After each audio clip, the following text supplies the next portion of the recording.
Wow, we make one political correctness joke and the YouTube comments like just blew up. Guys, it's a joke, just relax. If you guys wanna know what we're talking about, go check out Bizarre Wheels. But I'm Alex from Fitment Industries, and today we're gonna be talking to you about 5 things you probably didn't know about Airlift suspension. Since Airlift is becoming probably one of the most popular aftermarket suspension components, we figured we'd just jump into a couple things that you may not have known about the company. But of course, if you wanna know everything, go check out our Airlift history that we did like a month ago. It was pretty good time. I made air noises with my mouth. I was like, psh.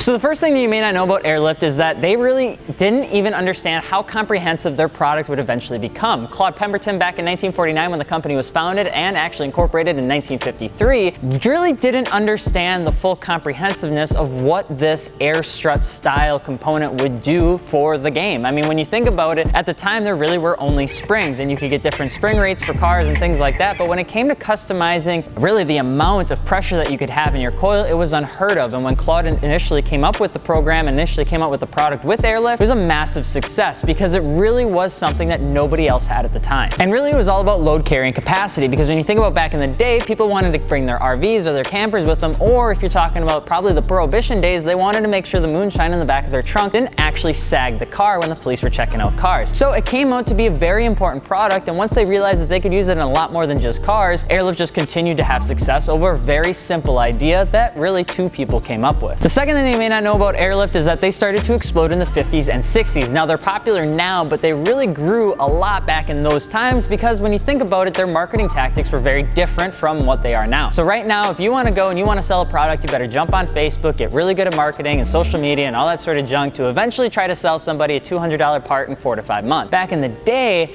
Airlift did things a little bit differently. They would just go to all the local tracks, drag strips, oval tracks, anything in between, and convince drivers that day to install Airlift suspension components so that they could prove to people that their products work. And a lot of times they did this at little to no cost. They called it their Airlift sponsorship. The coolest thing about the sponsorship was that Airlift just asked that you do one thing, that you run an Airlift decal on the back of your car. Because of how successful their products were and how well it did at eliminating time on the drag strip and helping with cornering on the oval tracks, Airlift was massively successful. And you'd hear stories about Airlift vendors at different tracks would actually end up with massive amounts of lines after the event had been over because everybody wanted to run their product. And by the way, since we're and of course, don't forget to subscribe, guys. I know I don't look like Dave Bautista or have a mean voice like everybody wants guys talking about cars to have, but it means a lot so we can make more videos for you. Boom, sales pitch done. Moving on to number 3. The third thing that you may not know about Airlift is they are one of the first companies to offer no drill applications. So what that means is that a lot of times when you get into custom suspension components, it requires some level of fabrication and metal work. It's not uncommon for a lot of people to have to pick up a grinder or pick up something, a weld tool or something like that to really start dialing in specific suspension components back in the day. Airlift really didn't want to have customers to do that. They wanted something simple and easy and that would allow the consumer to buy something right off the shelf and install it with minimal work required. And because of the way that the customization offered through Airlift was at the time, it was just monumental. You pair something that gives you a ton of freedom with the fact that it was super easy to install, and everybody wanted Airlift's products even more. And because Airlift was one of the first companies to actually offer no drill applications, they continue to coin the term as them being one of the original companies to offer suspension components that you didn't have to worry about welding, fabricating, or changing the geometry of your car. The fourth thing that you may not know about Airlift is they're a lot like Disney. They are absolutely everywhere. Their products and patents and everything in between goes a lot farther than just Airlift performance. They go into trucks and SUVs and campers and RVs. They go into semis. They go into businesses and foundations of buildings that help with load carrying capacity for earthquakes and things like that. They're in ambulances. They're in fire trucks. They're absolutely everywhere because Airlift's component, its product, is actually very versatile. You'll even see them in vending machines if you really look close enough. So it's cool to see that Airlift does a lot more than just what we think on the car side of things. And realistically, the reason that they're so successful is because they're so big.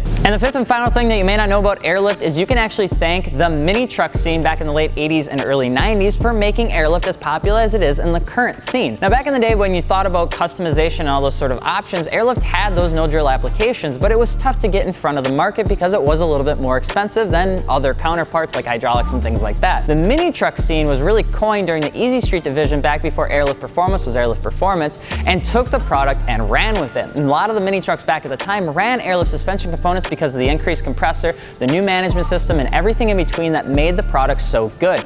So Airlift Performance is really kind of based on the success of the Easy Street division back when mini trucks ruled the world. So if you have a mini truck, thanks guys. So that's 5 things you may not have known about Airlift suspension. Drop a comment on what you'd like to see us talk about next. And of course, don't forget to subscribe. If you're looking to pick up Airlift, head on over to fitmentindustries.com/Airlift. I'm Alex from Fitment Industries, and we'll see you later.